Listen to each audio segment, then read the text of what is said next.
Personally, I know Lornah as a comrade friend in the spaces, I think one of the spaces I've mentioned, Feminist Church. But I guess there is more to her. I know her for banter and laughs, and of course, um, wisdom and and being fun and fashionable. So I'm going to, but I don't know, and an exposed midriff at all times. Crop top, ambassador, minister of crop tops and short things. But I know that she wants to be, of course, known, or she has ways that she wants to be known, or she's already known. So my question to her is, what do you want us to know about you in this room? And the other question, the other question is, when you become an ancestor, as all of us will be, what do you want successors to know about Afoyomungu, Olum, Lornah, and what they believed in, what they spent their energies on, and what they enjoyed, and what they did with their lives, and what do you want them to know? And 21 questions. Um, uh, so, as Mubeezi has said, my name is Lornah Afoyomungu, and I'm a lawyer. Unfortunately, I chose it, but now, you know, Chintu Ligde Chintu has sat in me. I'm also, like Ninsima said, a career student. I'm a doctoral student that also teaches at the School of Law at Makerere University. Although that should not be, that's just by way of introduction, but that should not be impressive because Ninsima already said we should disabuse ourselves of our titles, that's just what I do when, um, yeah, yes, so that I'm not in the non-profit in case the white man, comes and he's like, give me my money back. I can say, you know what, students, give me school fees and I'll teach you, you know.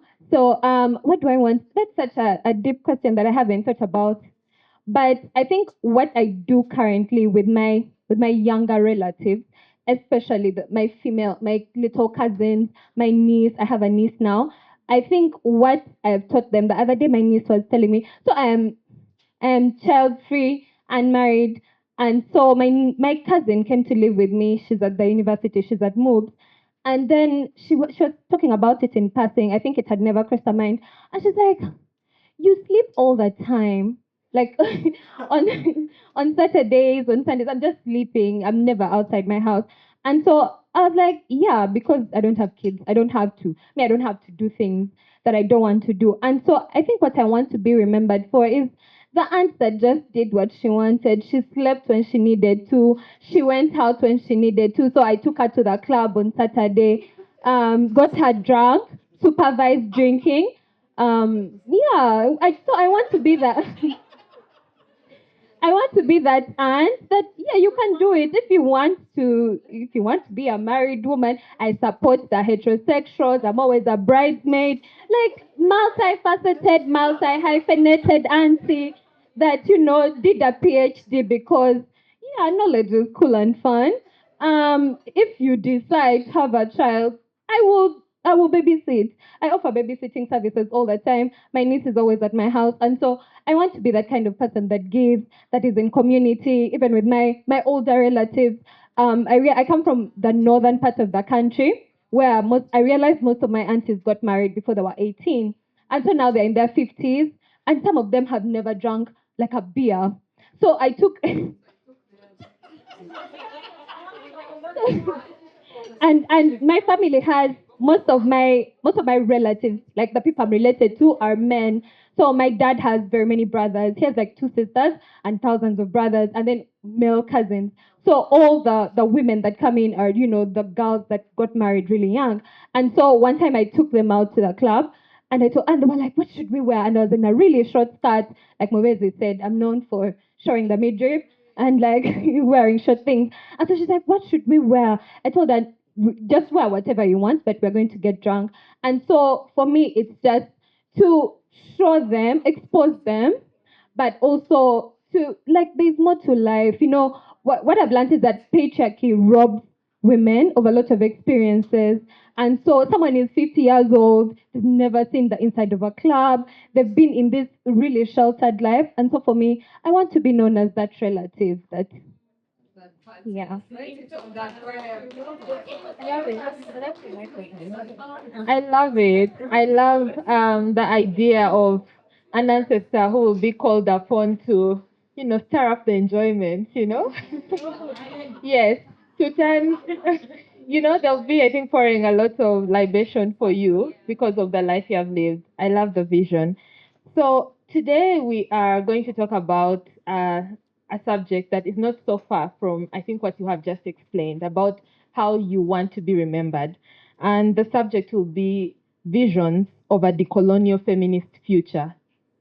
Um, of course, when we think what we are doing today, when we are gathering here, we are essentially organizing around, because we are organizing because we are discontented with our present. We are uncomfortable in the present because it's either the pleasure, joy, peace, safety is either temporary, or if we have it, it's temporary, or we do not have it, or we have never had it. And yes, we want those things. And so today, our focus is going to be on how we can build a feminist decolonial future, how we make sure that the current struggles that we have don't go into, in the present, don't go into the future. It's not for us, for the people after us, the kids. And we are going to do that by reclaiming power, reclaiming knowledge, and reclaiming community. Those are three grand things. And in conversation with you, Lornah, I want you to share with us your thoughts on, these things that matter to us. So we have heard from the previous conversations that we are currently, of course, experiencing, for some of us, in a certain timeline, a regression. In other timelines, they have never progressed enough to regress. Yeah. So what is happening there? What is happening there is a continuation of oppression in all its forms: oppression of the body, oppression of the mind, oppression of communities, a lack of access. While for some of us, we had progressed somewhere along on the timeline. We had reclaimed our bodies to an extent. We had access, or we have access to things that we want to an extent. We had rights to an extent, but now it's regressing. So that in another timeline, there is a stagnation or a continuation of the undesirable things. And in our timeline, there is a regression. So I think our first conversation is, what does it mean to, our first question of that we're going to reflect on is, what does it mean to reimagine power? I think let's first discuss power exactly, but we will talk about what does it mean to reimagine power. Then we'll talk about reimagining knowledge and community as formally, I think we shouldn't have put formally, as currently colonized people, because we know that the colonization just changed form and structure. There is no former. Yeah, it's just updated, upgraded. So what does it mean to reimagine power, knowledge, and community as formerly colonized people contending for our individual and collective liberation? The hot panel was right when it said that this question, these questions are, a whole thesis. But I think for me, a reclamation, the starting point, and I feel like I'm going to sound what I don't want to sound like. The English, yeah. No, okay. So, but what I want to say is, when we talk about a reclamation, it's both political and psychological, right? Like Professor Sylvia Tamale says, the colonialism that we understand and then the coloniality, So to reclaim means that first of all, when she says we decolonize, and then after that decolonization, there is a decolonial reconstruction, right? And so in feminist church, I remember when we were trying to archive our practices, we said we are both inheritors, but also architects. So we found something like, Ancestor Bookie said, they built something.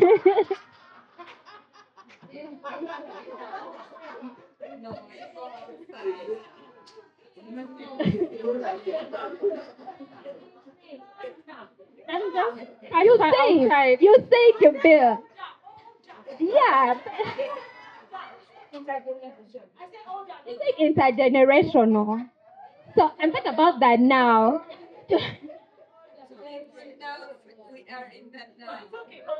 Okay, so something was built, and Sunshine always says, discovery is for the white man. We are not reinventing the wheel. We are oiling the wheel. We are making the wheel work for us. We are, building upon what we found. And so the reclamation of that power, the reclamation of, knowledge, all lies in the political, to acknowledge and say, I think Franz Fanon was the one that says that colonialism it wasn't content with just colonizing your present and your future.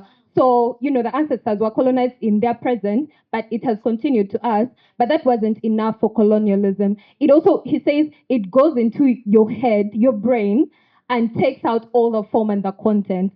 And so what it leaves is a native that has no memory of past, but also has no understanding of their present, because it's you know and then you cannot reimagine a future because you don't know your past, your present, and exactly. And so he says what it does to us is that it distorts, it disfigures, and it destroys. And so for us, I think that whole order that we have to do in what we call reclamation is to first of all understand the precarity of the situation that we occupy, right? There are so many contradictions, when Edna was speaking, I also sit with that contradiction, being someone in an ivory tower and the university as an ivory tower, this place that is supposed to be exclusive, where people go and generate knowledge away from the ordinary people, but then this knowledge is supposed to feed into these ordinary people. So when you're detached from the reality of the ordinary people, what are you going to do? And so if places like the university, for instance, don't adapt, don't change, because even now when you go to Makerere, they talk about decolonization, which was such an unheard of thing, right? And so then when you reclaim, I think that should be our starting point, to just know that we were fucked from the start, right? And so and it's continuing, and so that recognition, but also in that recognition, they say ignorance is bliss and whatever, but knowing is such a task, it's such a weight. Knowing hurts, right? So if you don't know, I don't want to say it doesn't hurt, but there's a way, there's cognitive dissonance. So, right? And so the knowing, how do we then retain hope? And that's where things like radical hope and community and building, community with others, then comes in. But I think, yeah, for me, that's a starting point to recognize and then reconstruct. Thank you so much for sharing. From what you have shared, I like that you made a reference to, where you are as an academic and someone who is teaching within the system of knowledge that you inherited, or that we all inherited from colonialists. I remember when we had the African Feminist Forum, the East African Regional Convening, Professor Tamale gave a speech, and it was based on her book, which she had just released then, Decolonization and Afrofeminism, African Feminism. And her speech was really, it really was rousing, of course, as always. And she said that one of the things that we have to do, and of course it was surprising. Okay, no, I wasn't surprised, but because she has always been that girl. But she said that we need to really abolish universities. And I think when you think about knowledge and you're like, okay, why are we touching this? What has a university done? But when you read further, when you read, but also observe, um, and also based on the writings of people who examine how colonialities have worked, what the knowledge system that we have in place has done, what the four walls of the classroom, what the one instructor in front of students has done, is to create a class of people who are severed, like you said, from their communities. It puts them in a place and passes onto them like a little packets of knowledge, and they become the instructor is always in a higher position, or we are made to view them as in a higher position, and we also inherit that view when we attain that knowledge, and we go wherever we are. When we are released back into our households, when you're the degree holder, you do not cook on lumbes. They they bring for you tea, and you sit there, and because you have a degree and you're educated, when you go into the community, the meeting cannot start without you talking. And you also let it not start without you. So you inherit a kind of dominant power just because you have learned it, of course, from your one instructor who dominated over you as they passed on to you knowledge. And you use that knowledge to both oppress instead of liberate. Even when you come under the pretext of liberating, you somehow perpetuate an oppression, because you never let go of that little what that power that has been bestowed upon you by the virtue of the fact that you have got knowledge. So what it does to us, and this is a problem that we have sort of talked about here, and we continue to talk about, we have become elites as holders of knowledge. And this is why we have language like, we need to go down to the grassroots. The use of the word down to the grassroots to instruct, to empower, to enable, to capacity build, because we have inherited that. And I love that you have, referred to Frantz Fanon as well, in your sharing. And why it's important for us to look at ourselves, to locate ourselves within colonization and neocolonialism. You've also made a reference to acknowledging the disruption, the erasure that has happened to us. And so I think my next question, it's not even a question to you, because I don't want to feel like you don't have all the answers. Neither do we all have the answers, but the answers are within us, and they keep on shifting and changing. So the next question is, speaking of knowledge and the fact that we have experienced a severance from our communities because of the knowledge, perhaps the English we have studied, I don't know what knowledge over. Like, it's just really, we're just specializing in this and that and this and that. We are experiencing a separation, a severance from our communities. It is fragmenting even the way we organize. So everything we do is elitist in nature. It is exclusive, and we kumbaya with the oppressors. It is us who are finding it hard to let go of the NGOs and the money it gives us, because it's us benefiting from donors who are the neo-colonizers, just by virtue of knowledge, like the knowledge that they have given us, and now we are in conversation with them and less in conversation with our communities.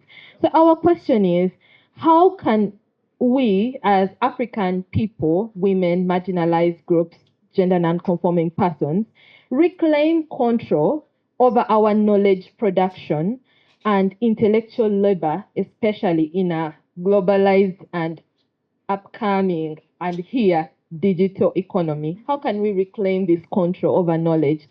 its production, its consumption, its dissemination, and its use for our liberation. Okay, so just you talk about us not being able to leave our little NGO jobs. Just speak for yourself, because me, I left. I love it.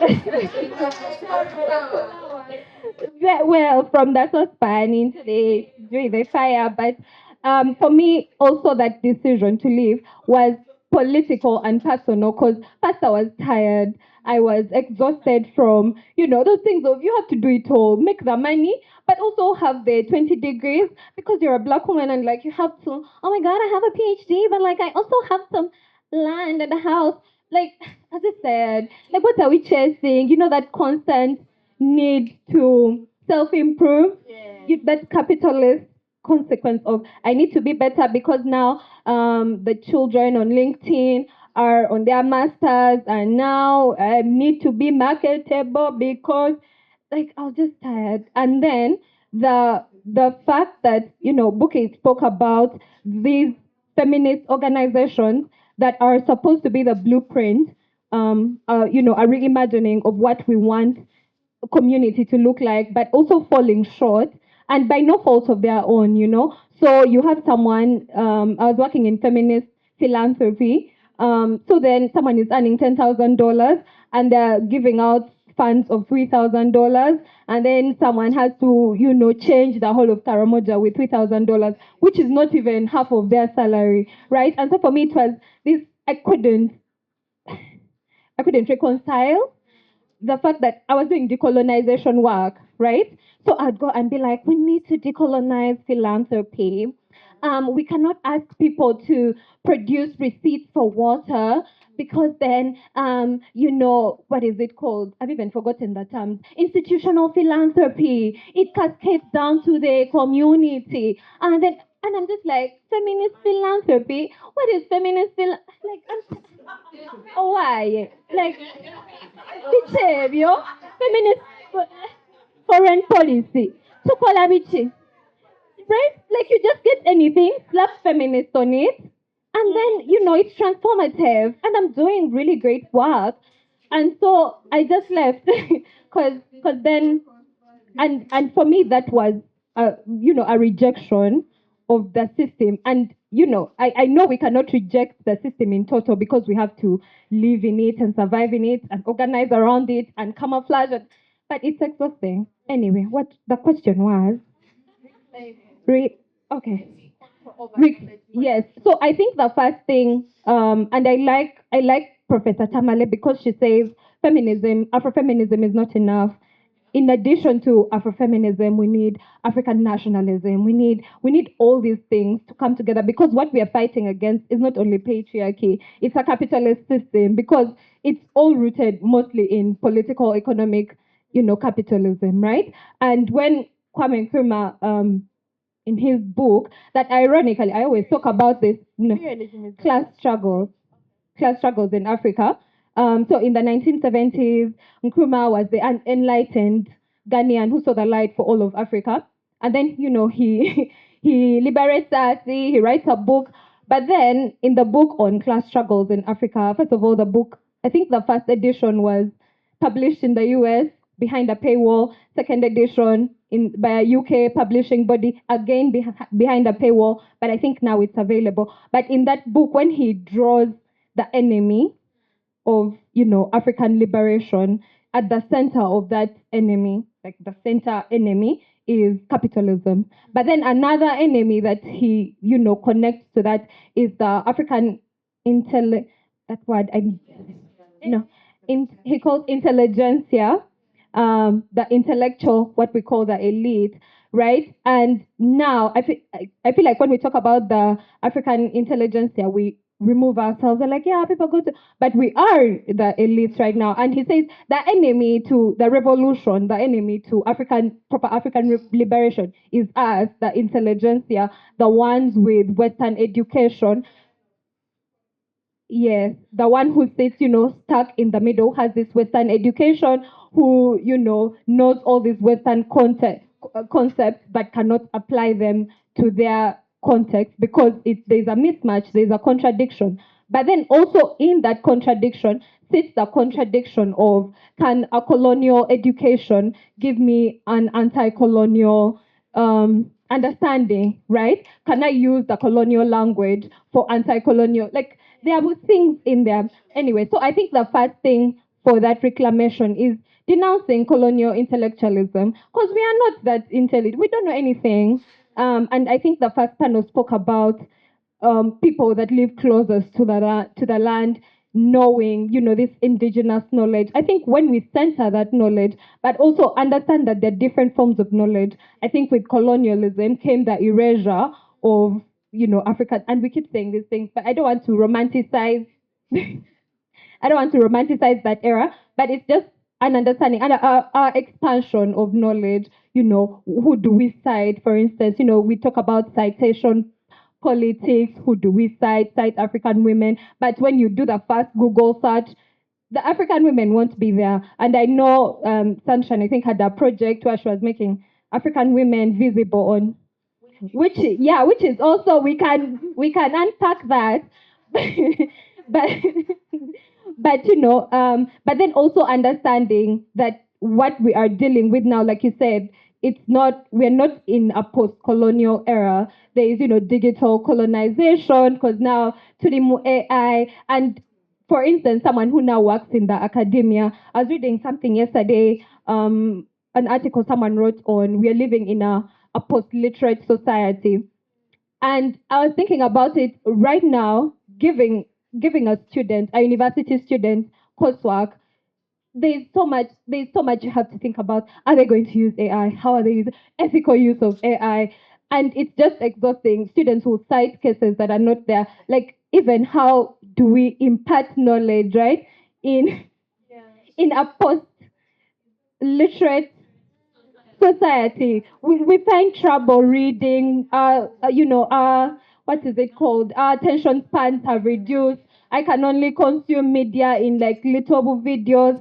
They can't read. Like, the anti-intellectualism that is happening is very intentional. But also, I think as Africans, we have to be very wary. As people who have been formerly and currently colonized, if co- continuing in there, for you to live in this era where you're not thinking for yourself. I think one of the during the decolonization eras in the 1960s, there was a document on nonviolent resistance of colonialism, and I think the third one or the second one was education, public education, to counter imperial education, right? And so the Nkrumahs, our founding fathers of the continent, understood that education and the intelligentsia were standing in the way of total liberation, right? And so this reclamation is to know that education is, I think we expand it past the ivory tower, past formal education, and incorporate other ways of knowing. I think we've tried with storytelling, countering narratives. I know people like Twasima Bigira is doing a lot of that in memorialization of Uganda. For instance, why do you have Emin Pasha Hotel? This seem like very superficial things, but it goes to the root of your education, and you have SST kids being taught what were the advantages of colonialism. But if you're walking around and there's Emin Pasha, that is the memorialization. Yes, that is the history that you're being fed. Uh-huh. Exactly. You're going to church and they're telling you, oh, Winston Churchill, so you called Uganda the Pearl of Africa, and then you have t-shirts saying Pearl of Africa. Like, it seems like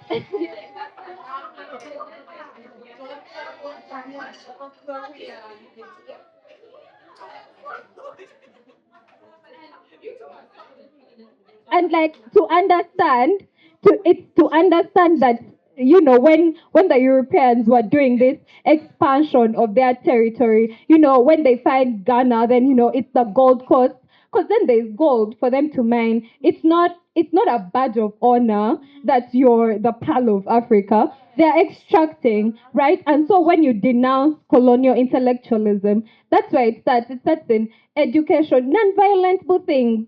You tell them, now we have Christian names. What is Lornah? Like, Small things, religion, language, and these are things that we have to continuously do to understand that we need to do our this. Oh, please. I am so happy to be here having this conversation with you and sharing this moment with everyone. I agree with everything that you have said, and starting from being named the Pearl when you don't have an ocean and you don't have pearls, like it just clicks in my head.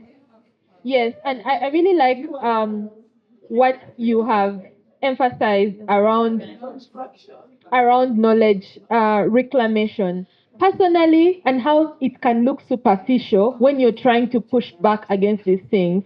I think for most of us in this room, because this was a call for, like critical thinkers, I know that in some way, shape, or form, even if this conversation is alienating you in some way and you're like, too much English, too much what, but even by virtue of you being here, the fact that I think this message found you somewhere in your community or your society, there is a way you think differently, and you encounter a lot of Jao and Twaledi, like this thing, which means that for our Yoruba sister, that every time you say something, we're like, please go away and check on your rubbish. And yeah, and that's because you are somehow going against the grain, and people are comfortable against in the grain, and you look mad when you do it. I've really been thinking, I can't believe I've become also one of those people who says, I'm thinking about knowledge. What do you mean you're thinking about knowledge? Because don't you have things to do? But no, I am genuinely interested in knowledge these days.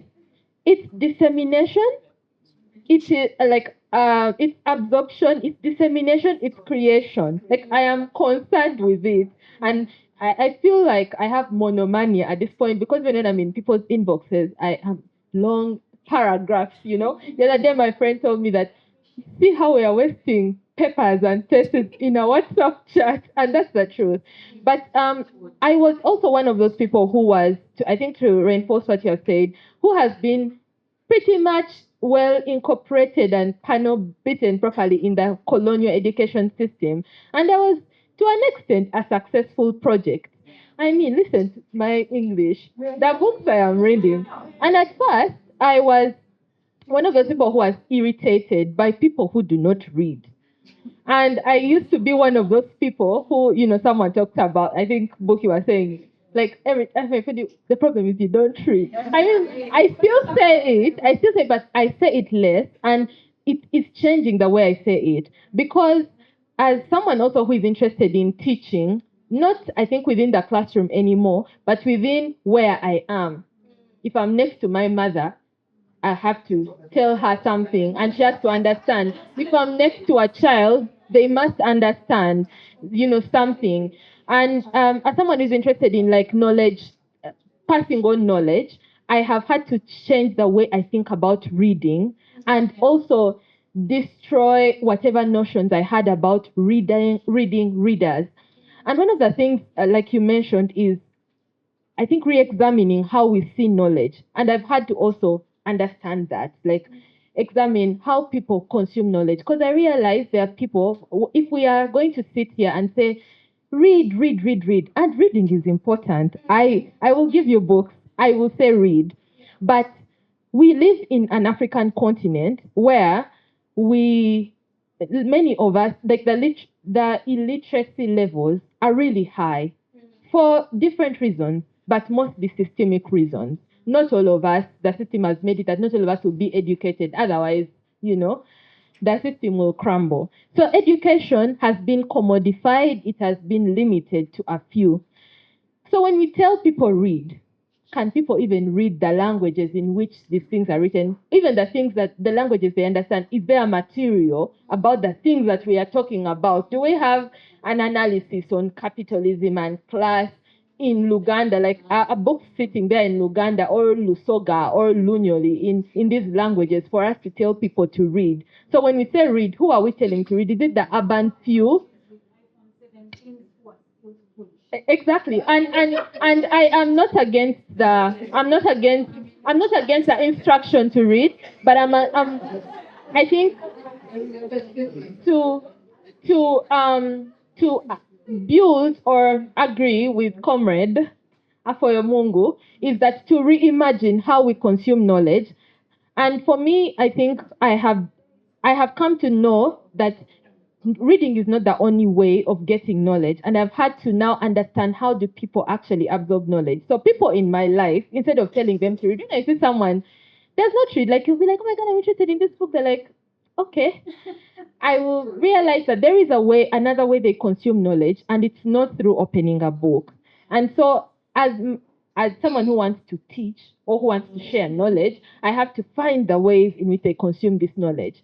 Some people, I have now a small theory. I'm sure they have already written about it, but I'm also building my own knowledge about knowledge. So I know that some people are observers. They just observe and then they imbibe that,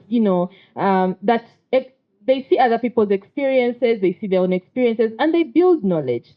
And that is a valid form of knowledge. And it does not need to take place in the classroom. It is out in everyday life. And it should be reinforced, it should be encouraged. We should even understand how it happens so that a proper, like we can say, okay, this is one way to get the information. This is how, these people can be taught or they can get knowledge. Then there are others who, learn through, of course, experiencing.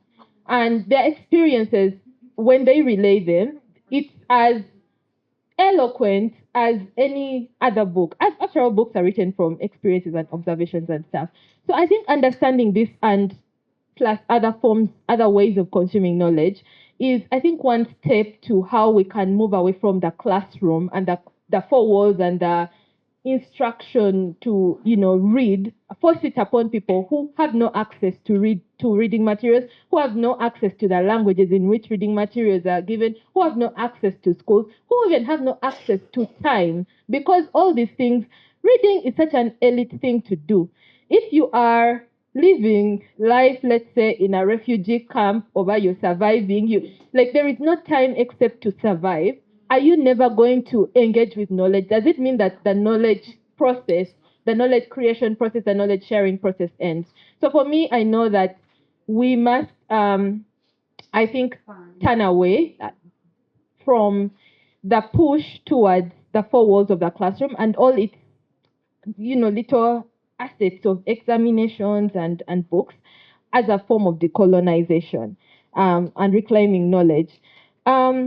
And so I think I want to, the next question should be towards all of us in the room, to you as well. You can share. Because it's quite a big question, and I feel that it touches on multiple experiences, and we cannot speak for everyone, neither can we speak on conditions that we have not experienced. So, what are your thoughts, comrades, friends, kin, allies, and opposition if you're around? What are your thoughts on how African feminists can challenge capitalist, colonial, and patriarchal structures in an increasingly global and digitalized world? A mouthful. Yeah. But what can we do? Because at some point we feel lost. We're like, someone say they are a pessimist, and I know that feeling because the systems, man, they be systeming. The weapons formed against us are prospering right now.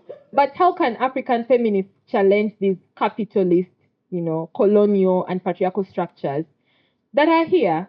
And how can we reclaim our power, our knowledge, and community?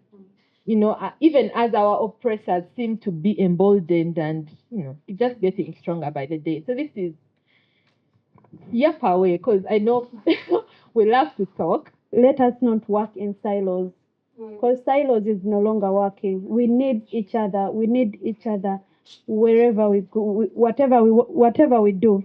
Also, yesterday I was in a meeting and someone posed the question, and I think I can leave it there, here too.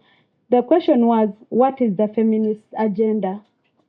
Do we all know the same feminist agenda?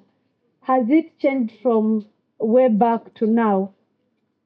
If we were asked all of us, what is our feminist agenda? Are we going to speak the same language, or we all have different ideas or different answer to the question? Has it changed?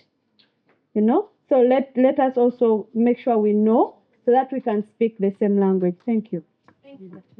Personally, all the ways Mubeezi and Lornah have elaborated on how knowledge is being produced and disseminated and how valid they are is really important. And I think one important thing that a lot of us have to get used to is, yes, fine, observation, reading, and we are doing all of that, right? And they're all valid ways of gaining knowledge. However, I feel like what is important is that we cannot do any of these things in isolation, right? For you to observe and you make your own conclusion as a person and then you sit behind and never discuss, it is possible that you're going to come to a reactionary conclusion, because we have seen people, even through experience, it's very possible for someone to grow up in a very poor household and then come to a conclusion that poor people should not have children. You understand? Because I've ever had this discussion with a refugee. They grew up in a refugee camp and they have so much disdain for people with children. It's like, you are very poor. You cannot even afford to educate kids. Why are you having children? What? And it's just so like, okay, you grew up in this situation and this is the conclusion you came to. And I feel like it all comes down to the fact that these ideas are not challenged, right? But when you see it, okay, you've made your observation, fine. Poor people, poor children born of poor people are suffering, and you think they shouldn't have kids. Have you tried to talk to other people and see what they think? Yeah. Do you think? No, not all of us. Like, yes, you've made that observation. Okay, fine, but it's not gospel. Just because you're saying it and you feel like it is right, it's not gospel. It's maybe you can get an idea from someone else, right? And it all goes down to I think in the first discussion, when my friend Samantha was saying, comrade Samantha was saying, the feminist organizing is elitist, and we use a lot of NGO words. And I think this speaks to also a large culture right now that is actually snowballing from whatever is happening in conservative USA. They are banning books, critical race theory. They're saying those are very big words. And I want to beg us to not acquiesce to that culture. It is yeah, it is. Personally, I know where everyone is coming from. Like, yes, these are words that are being used in NGOs to obscure what is happening and everything, but these words were not formed by NGOs. The word, when you look at the etymology of multifaceted, it didn't start with an NGO. Like, right? Yeah, so I do not want us to undermine the importance of having language to discuss what we are suffering from, right? It is important that we have language to articulate what is happening with us. Like, if I can say I am neurodivergent, I'm not being an NGO bichi bichi. I am neurodivergent. It's a very valid word and a description of what exactly is happening. My neural pathways are probably just different. Like, you get, yeah. So yes, and the importance. Personally, I feel like the importance of knowledge for feminists and all liberation movements or revolutionary movements is that, regardless of how you want to look at it, every single movement needs an ideological backbone, right? And it is developed through knowledge. However, what I don't want us to, the trap I don't want us to fall in is that it's only through reading books that you're going to have knowledge, right? Yes. What did I want to say? I'm forgetting. Okay. All right. So discussing what we are reading, what we are observing within our communities is important, so that it also helps us in ways that where we fight are being co-opted by violent forces. It's so easy for people from like the UN to also use words like rest is resistance. I don't want to hear you from the UN saying those things. What are you resting from? Like a comrade said. You guys, yes. So we have these imperialist organizations co-opting our language and entrenching their power in our communities. And they're using our language. They're using a feminist language, and it's like it's so easy for people to distrust us because if you are following the war in Congo and you've communicated to some people in refugee camps from Congo, they will tell you exactly how they feel about UN. Like they do not like UN because of the atrocities that we have had. I don't know if a lot of you have heard about them, but we know, some of us know. And it's like this, you talk to her and they tell you UN is very bogus organization. And it's like right? And it's because, and now imagine this bogus organization is using our language. Do you see how that looks like? Like, do you see that picture? Yeah, so we have to fight against being co-opted by violent forces, right? Yes, I don't know if I've even answered that question or I've strayed. Okay, thank you.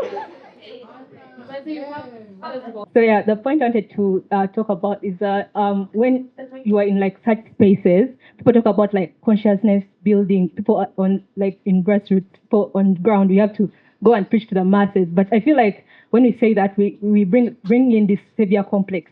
We are coming from a point where we think people on ground don't know what's wrong with the system. Like people on ground don't know what's affecting them. We talk like we are going to go there and tell them what's wrong with the system, but people on ground actually know what's wrong. It's just that they have a different language for what's wrong. So I feel like we need to, like, if you're saying you're going to go on ground, you need to find out how are people actually calling their problems. How are the women talking about how they're being beaten in their home? Like, what are they calling it? You're going to come with your they're saying, what are they calling the orgasm gap, So I feel like we should stop coming from like, oh, we are going to introduce these concepts to them, which I feel like everyone has talked about.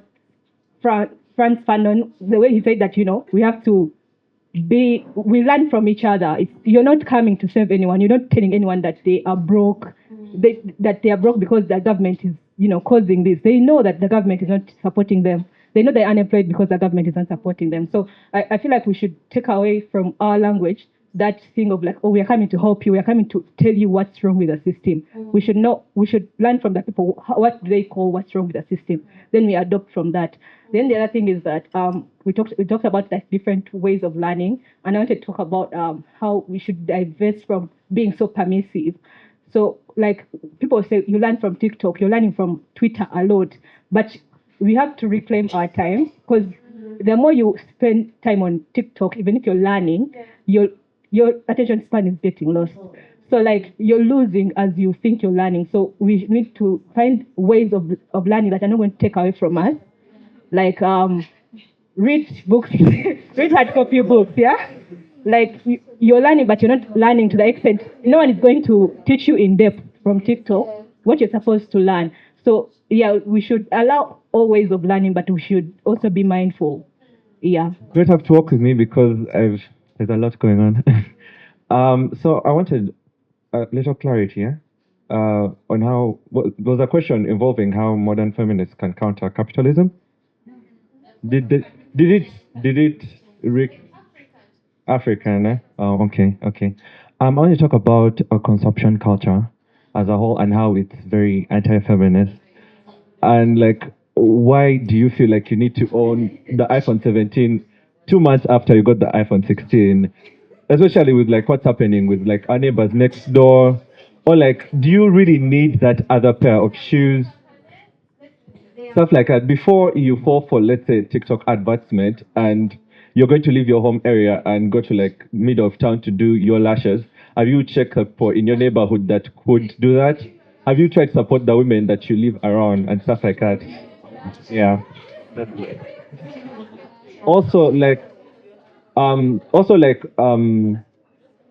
the way you live, like let you embody what your politics are. Why do you feel like as a black woman, you always have to have your hair look a certain way, stuff like that. Yeah. So when you entrench yourself in in your African feminism, then you get to take away from what the capitalists would have taken from you. Thank you. There's a saying in Uganda that says "Oyozo zamutaka." So most times I don't myself as a feminist. Why? Most feminists have the ideal woman, who that woman is. That this ideal woman, that a woman is that one that is basically a naturally born female. You understand? Most times I identify myself as a woman is, not a feminist, because woman is embodies me and accepts me for who I am. Boki said something about what solidarity means. It's not about BFFing. It's about, whatever is impacting trans women is also coming to the side of cis women. Understand? So what are we doing as feminists? What are we doing about that? Because most times we come in the rooms and we're gonna laugh about things, be like, "Hi girl, you're looking good. I love your hair. I love how you're looking like," and then 2 minutes out you're like, "Oh my god, I hate those people." Those people, no, I don't feel sick about them. Like, really, these are things that have been happening. You've been a feminist space, and then, these are strong feminists that we have been looking up to, and then they're really condemning trans people. You understand? Not like forgetting that whatever the oppression that we are going through is also coming to their side as cis women. Thank you so much. We really need to bring in feminists from every walk of life, right? Because if this is a movement, we need the business people, we need the leaders, we need the community people, we need the agriculture, we need everyone to embrace this, and we need it to be inclusive enough for them to say, okay. Because on the other hand, what we're facing is a really heavily paid for, heavily planned, very strategic anti-rights movement that is demonizing us 24/7. So if we continue to do that and say, what is a feminist? Like it's a standalone thing? No, I can be a feminist business owner. The NGO people, you are hitting on yourself too much. Why? Why? Like, there's so many people doing so much unpaid work in the volunteer sector, in the NGO sector. Why are we saying, oh, those people getting paid thousands of dollars, they don't do the work? Is that the majority? No. So please let us not be self-deprecating, even attacking feminist scholars, feminist writers, when they say one thing that we don't like. It makes people leave, it makes people shut down, it makes people move away. So really, if there's anything I can leave you with is that let's be kinder to ourselves and to our movement so that it's a bit more inviting, especially that this is a time when we are under legit threat from every way. And we even need regulators. We need people in the policy. We need people in tech. Everybody. So yeah, thank you. Thank you so much for your thoughts. As all of you were speaking, like my brain was packing. One of the things that I had just written something here when our sibling there said something around what is coming for, one person is coming. And I had just written, even if it was not coming. And, Lorna also said, even if it was not coming, I just wrote that down because we should not, our solidarity should also not just be based on the fact that something is going to affect us. Yeah, there are things which may never affect us. It does not mean we will not be in solidarity. And that's in support to what you're saying. Anyway, and also a summary of like something that came out around knowledge. I think one of the things we need to do to reclaim knowledge is to remove violence from it. And our comrade there again was saying about being patient.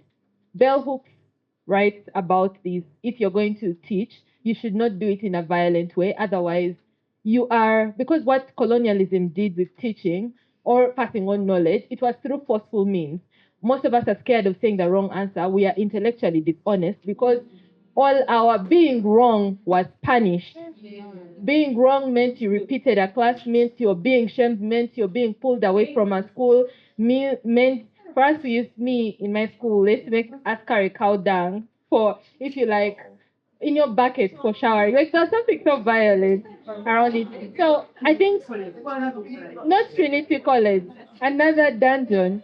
Anyway, so yes, I think as we what we should take away from this conversation is the fact that in reclaiming our knowledge, we should really be patient with each other. We should cede space for failure, for doubt, for not knowing, and we should remove the violence from the learning process so that knowledge can move. Yes. Anyway, so our next question is still going to be we are going to weigh in on it. And the things that have come out of this discussion has been the ways we've talked about how we treat each other, how in bad ways, how we are in solidarity with each other, the kinds of friction that we have within the movement, the fragmentation, the self-deprecation, and so our next question is that we need to explore is how can we prioritize collective care?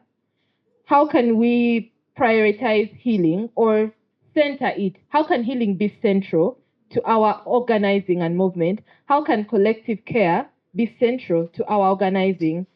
And how can we be resilient? So, one of the things we know that the system does is to burden us with its failures. Yeah, we feel burdened by poverty, but then instead of being angry and seeing where the poverty comes from, traces it back to the root. We have nowhere to turn because the system seems faceless. If you don't interrogate it, so we turn on each other.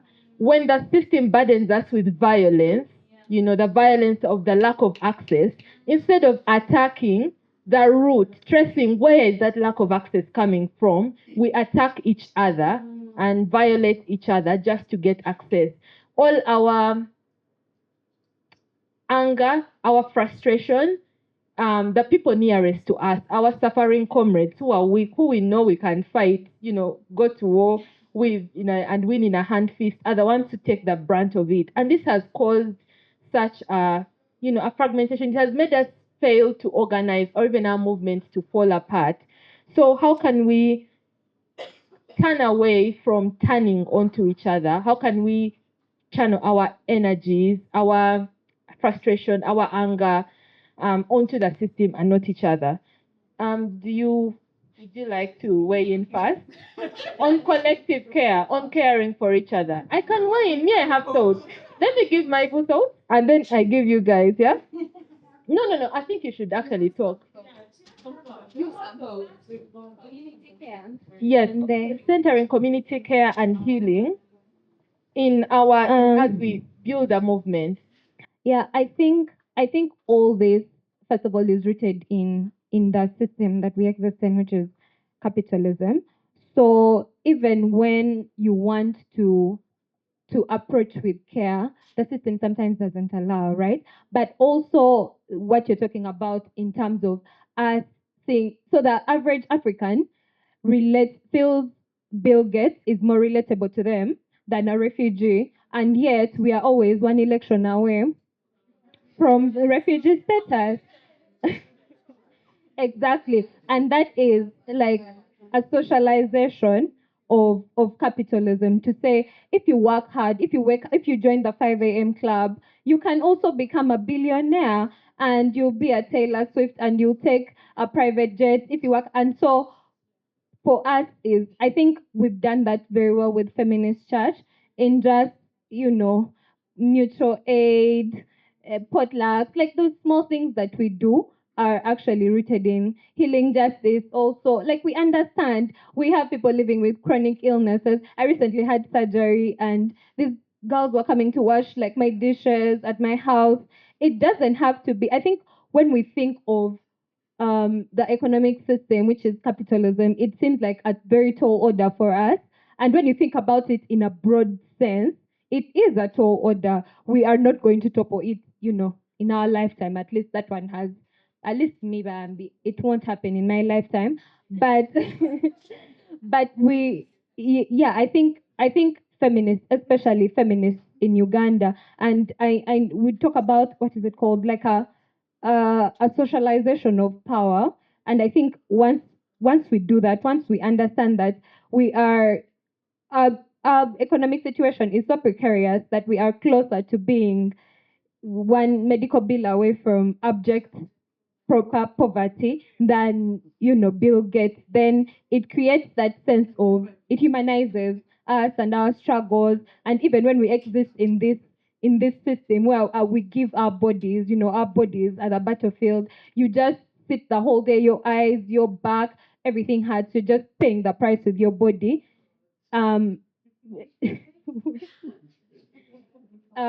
even in then, it's also to understand it beyond the the way we've commercialized self-care of, oh my god, I need a spa day. Like, it's way above that. Yeah, a spa day can help for your back once in a while, but it's not the thing that is going to revolutionize our lives, our well-being, our joy, our pleasure. So centering all those things in the little spaces that we occupy would, yeah, I think that's. Thank you. I want to add something before I release the mic back. I like that you spoke about, collective care and making sure that we don't commodify it and give into the commodification of it. Right now, there is something happening on Instagram. You guys see a lot of those videos, Korean videos of a poor woman. I don't know, you did not know this man was a billionaire, and then the story ends the way you imagine, yeah, with this poor woman having class mobility, like her economic situation improving because she somehow is loved by I don't know, a squillionaire. And for me, I look at it as we are being conditioned once again because they are everywhere, these videos, plus the cats, the AI cats. And anyway, we are being conditioned.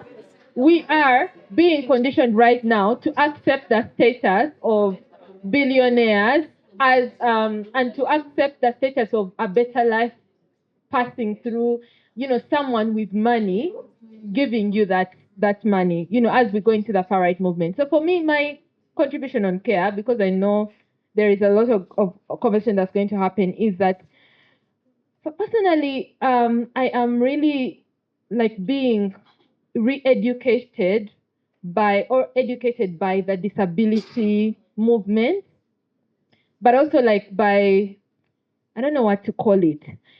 When I think of collective care, I think the people who have taught me what is necessary, what could be necessary for us to actually build systems of care that work for us collectively, are people with disabilities and people with chronic illnesses who are, to use this term delicately, useless to capitalism. That so I cannot participate in capitalism because I am either mentally ill or I have a physical disability or I'm wired differently. So what do you do for me? But I'm alive. I have breath in my lungs and, and whenever I think being in proximity to people who need care and cannot work has taught me, is teaching me what we need, what our systems of care should look like.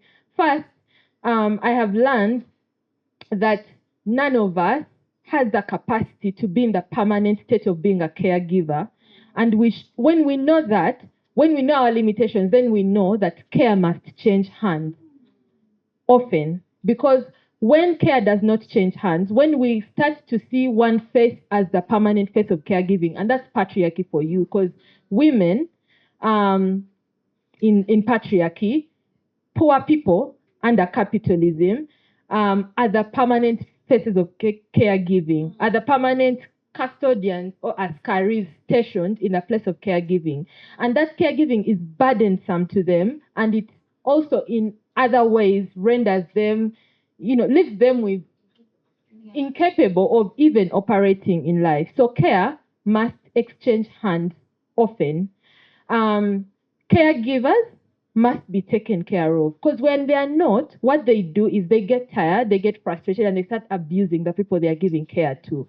So understanding the limitations of caregiving, knowing that caregiving must be communal, it must be shared, it must constantly switch, and we must be honest around where we are at caregiving. When someone needs to take a break, they do, and then someone else takes over so that people can continuously be taken care of. But also to know, and also again, I've learned from my friends with, I think, disabilities and who are differently abled, that the people are not enough.